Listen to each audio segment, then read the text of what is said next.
When I think about Larry Thompson, a number of words that come into my mind. One is leadership. Not only leadership in the traditional sense, but a real servant leader. He serves his community, he serves the college, he serves his family. That's what Larry is. He makes sure everything around him is great so that everybody else can thrive. He loves people. I think that's another unique thing about Larry.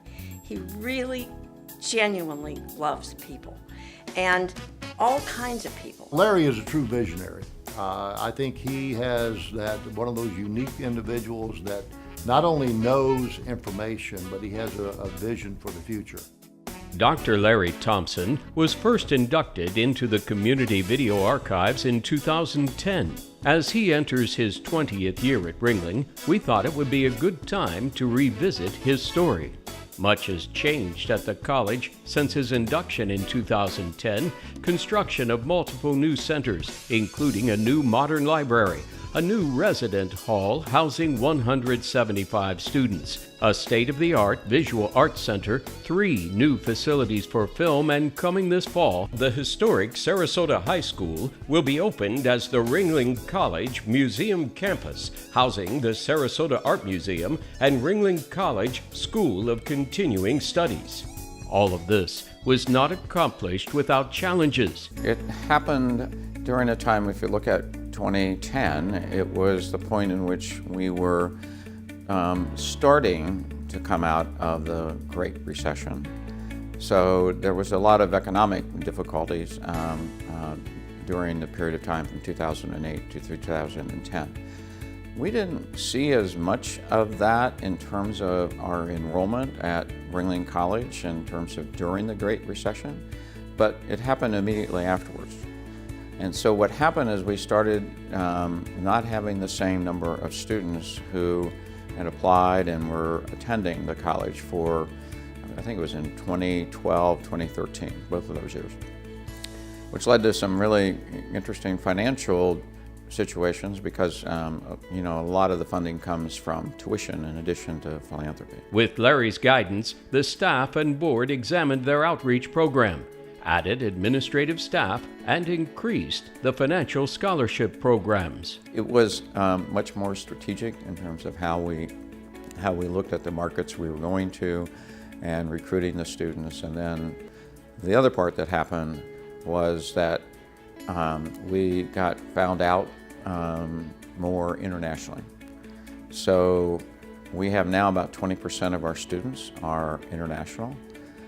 They come from about 60 different countries, and so part of that is also another change in direction because it used to be primarily Florida students who were at Ringling. I went to Singapore for high school, and one of my teachers, he was actually from Seattle, and when I asked him about art schools, he asked me what I'm interested in, and at that time I wanted to enroll in the computer animation program, and he mentioned that Ringling is probably one of the best schools that you can enroll into if you're interested in computer animation.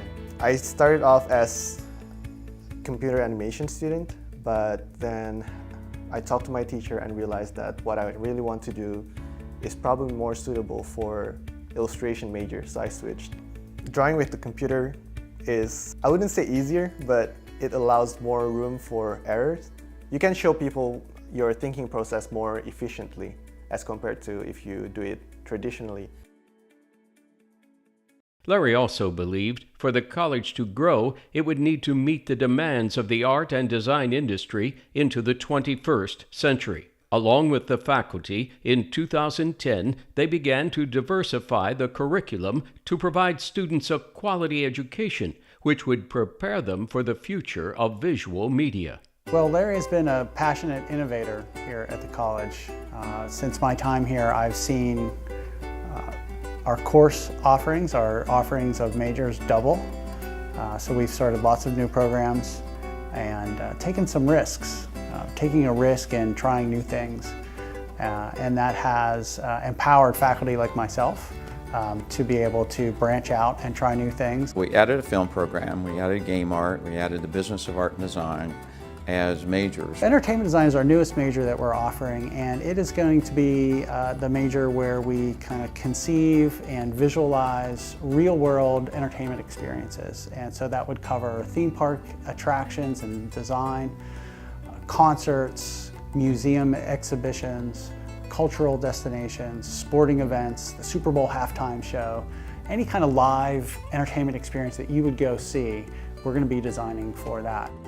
I think one of Larry's big assets is that he's used the technology revolution to drive the college forward. He's used the computer as the new paintbrush. And I think that's what's made the college unique on an international basis. The computer animation, game art and stuff, design, motion design, advertising design, all the different things.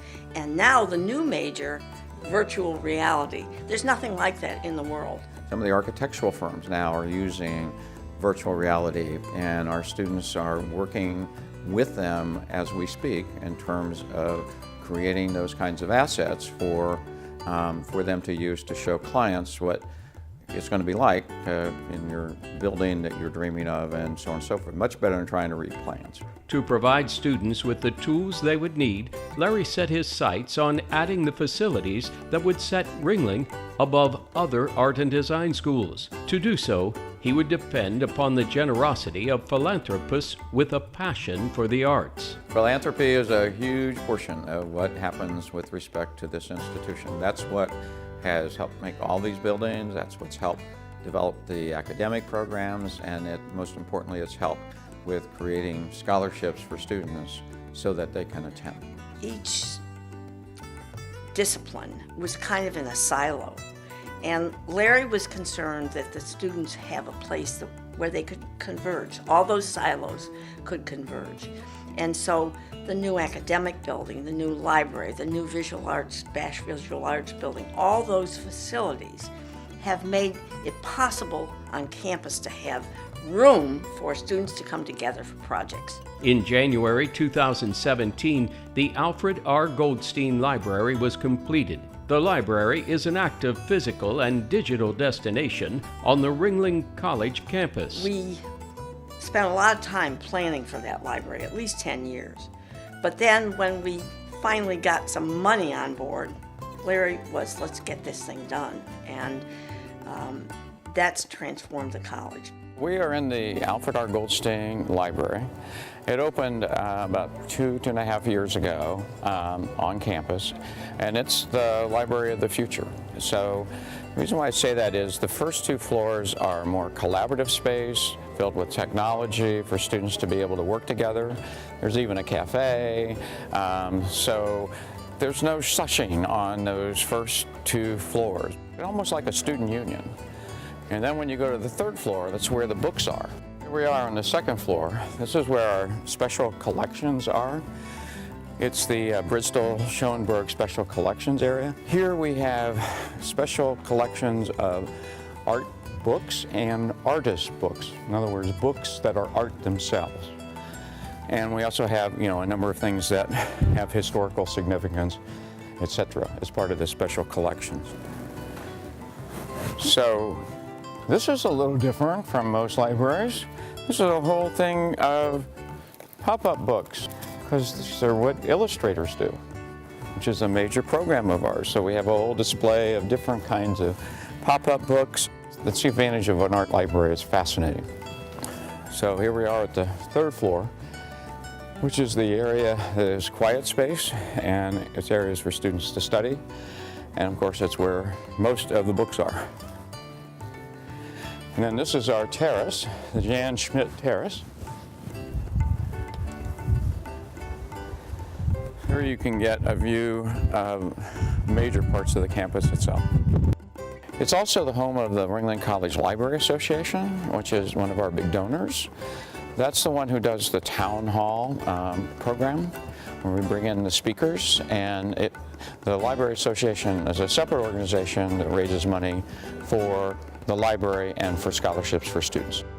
The completion of the Richard and Barbara Bosch Visual Arts Center in December of 2017 now provides art students with a state-of-the-art facility to learn and create their art. The 38,660 square foot center is itself a work of art, the exterior created in zinc. He befriended the Bashes. They were interested in making their gift to an educational institution. And then Larry saw to it that they were well taken care of, and that, Richard Bash wanted that building to be done right away. He's older and he wanted to see it in his lifetime. And so Larry made that happen.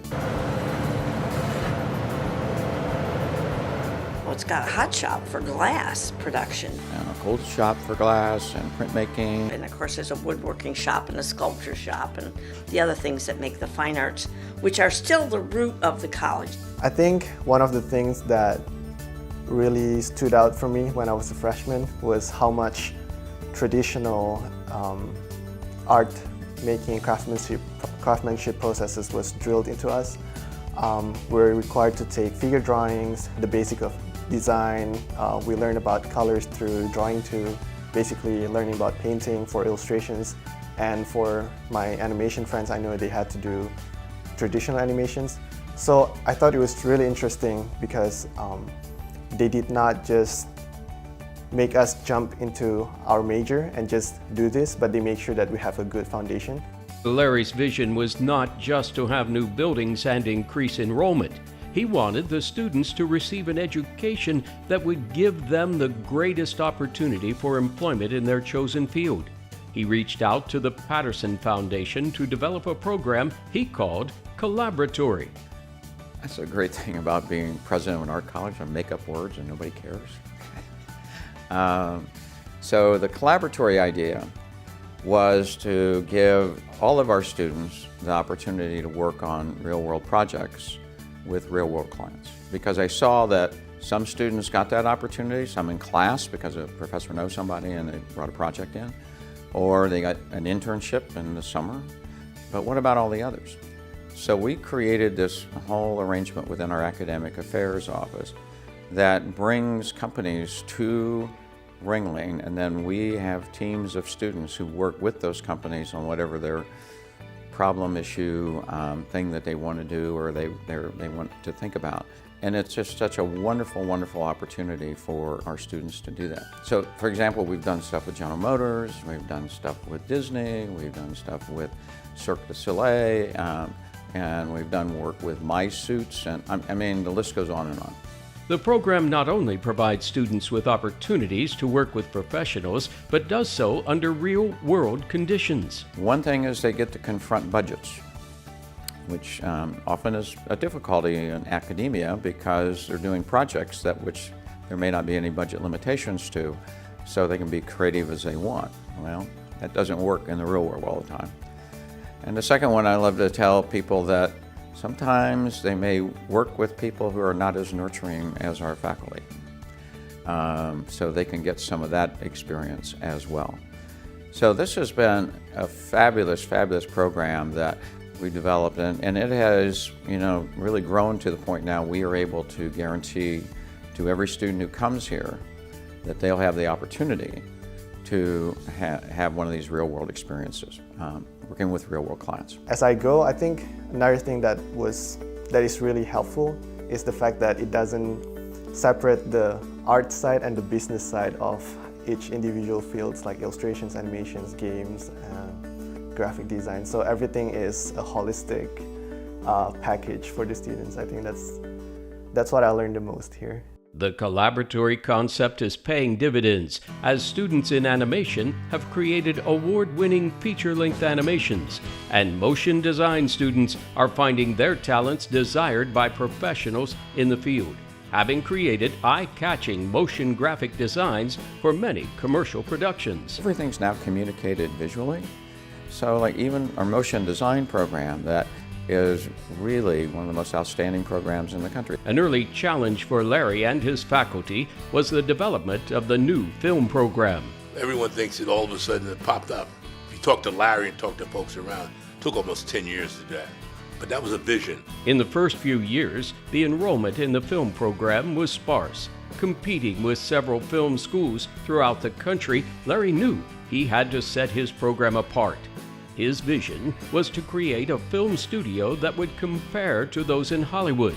Once again, he instituted the collaboratory concept. Created this partnership with SEMCOR, with David Shapiro, and we created this partnership to bring film professionals to Sarasota and to Ringling College, who would come in and not just talk with our students, but actually the dream was to have them working having these professionals working side by our students. So our students could get the opportunity to not just learn in the classroom and then, doing even their own films, but actually being on productions that are coming to Sarasota. He sees this as almost like a medical school attached to a university, where the doctors, the med students are able to go and practice and then all of a sudden thrive. No different here. You got the young students here or working in the film business. At the end of the day, what they'll do is that they'll be able to go and actually have hands-on with a lot of professionals. Doesn't get any better than that. They added a 36,000 square foot complex spanning a city block. Sarasota County provided a $1.75 million grant toward building the post-production facility in 2010, which was integral in making this project a reality. The first two phases were the two acoustically isolated 8,400 square foot sound stages. Sarasota County provided a $1.5 million grant towards building the post-production facility in 2010, which was integral in making this project a reality. You can see it's in use right now. They have a set already built in here. You can see here in one of the sets, this is a bedroom, okay? So this is how it works. There's nothing in Hollywood that's real. It's all fake, okay? Everything is fake. I've been to a number of schools and colleges that have film programs. This is probably one of the most advanced sound stages of any college. I know it is of any art and design college. Soundstage C, we have a mixing room in there where you can do recording. So you can bring an orchestra in here and record music. In November 2018, after years of planning and construction, the 11,000 square foot Studio Labs post-production facility was opened. 3, cut! There we are! The third and final element in the school Studio Labs complex, it features 3 new 2,000 square feet sound stages and more than 5,000 square feet of post-production spaces. Here we are in our brand new post-production facility. It is a professional post-production facility that is state-of-the-art, and it's designed to be used for major commercial productions, but with those productions working hand in hand with our students. So that's why we call it a commercial/academic space. Here we are in the post-production facility in what is the Joel and Gail Morgan-Roth Auditorium. And what this is a place that acts really as a mixing room with respect to mixing sound and so forth, able to do color correct, able to do editing. But it's also a screening room. So people are able to see what's going on with their movies and then be able to stop, have all their people work together to make whatever edits and changes that need to occur. Projects at the school have included a film with Kevin Smith that utilized 40 students as the crew, a web series with Dylan McDermott and others. And action! I'm the props master and I handle anything an actor touches. So like anywhere from weapons to like a pen to we have like a tattoo gun, a baseball bat, things like that. There's nothing like doing it for learning. You know, you can learn so much in a classroom, but it's only when you're there physically doing it that you really learn how things are done and what the best way of doing them, the most efficient way and the most beneficial way to correct things if things go wrong or if something doesn't turn up or the weather changes, or it's all those things that you can't really simulate in a classroom. It's a different approach to the teaching of film. And what happened is we suddenly got noticed by so many people, including the Hollywood Reporter. And so right now we're ranked like 15th in the country in terms of film schools, and it's only been around 10 years. So it's remarkable. Now we have outstanding faculty who teach, who are great. We have great facilities and now also great equipment. But I think the big thing was being able to get that hands-on experience working with real professionals in the industry. As a leader of Ringling College, Larry is approachable and likes to get involved in events that promote the college and let students know he is one of them. He's a fun guy. He loves fun, and he is very serious about what he does, but he doesn't take himself so seriously. He also continues to be a part of the Sarasota community, taking an active role in the Arts Council of Sarasota. Larry's the chairman of my board and has been now for several years. Not only is he active in all phases of arts and culture and in the college here, but he's a man that really brings a lot of wisdom and depth of understanding about the importance of arts in the community at the artist level and at the arts organization level. So he's been a great resource for me as the executive director of the Arts and Cultural Alliance because of all the information and knowledge that he brings to the game. The vision of Larry Thompson for Ringling College is also a vision for the growth of our community. As more industry professionals utilize the facilities, more income and more opportunities to the greater community will be an ancillary benefit. It creates, again, this industry here to show that Sarasota is a real creative community. In fact, I believe that we ought to be almost branded that as a creative coast or the creative epicenter. While the buildings are of great value to the college and community, providing opportunities and tools for an interactive education, Larry's greatest passion still lies in the students. One of the reasons why we wanted to do that is because this is what we're really known for at Ringling College is if you want to be in art and design and you want to have a successful career, go to Ringling. Larry believes the collaboration begins at home as Ringling students design the college student catalog each year. Students at the college actually produce the catalog, which sells the college to new students, which is a wonderful idea. So this is the most recent catalog. It's interesting because the title is Discover, and the first 100 pages or so are all about the majors.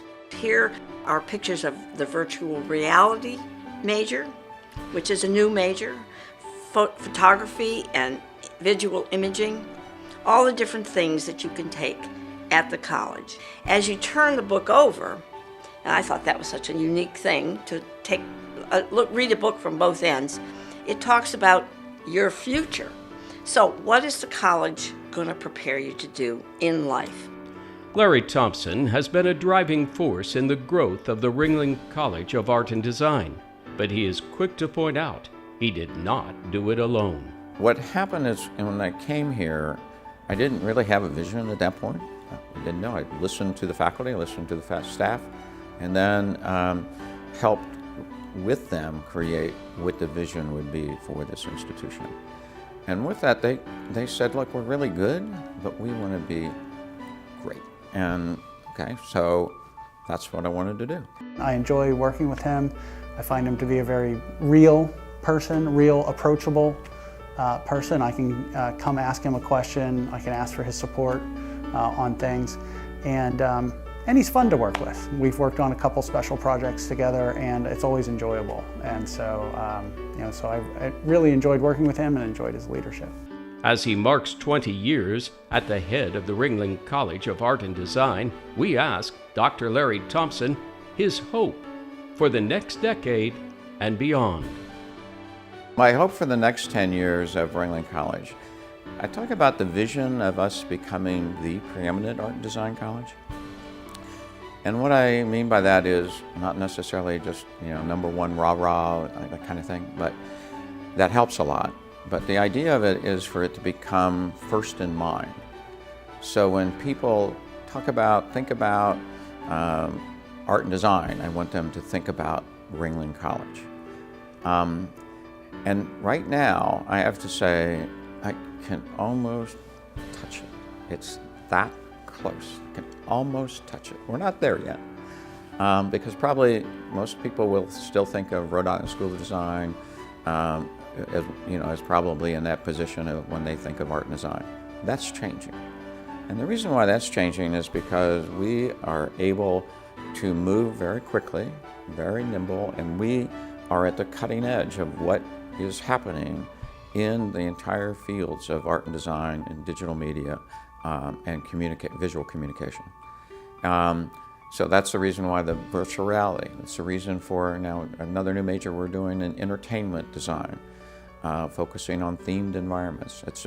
It's the reason why we started the program in the business of art and design, a business program within an art school. Nobody else has done it. So I really see that whole thing is changing. Now, we don't do huge marketing campaigns because I'd rather spend the money in the academic area, because I believe it's the results that are important. And I think our results are being really noticed by so many people. And so I don't know if we'll get there in the 10 years, but I'm telling you, it's palpable. It is palpable.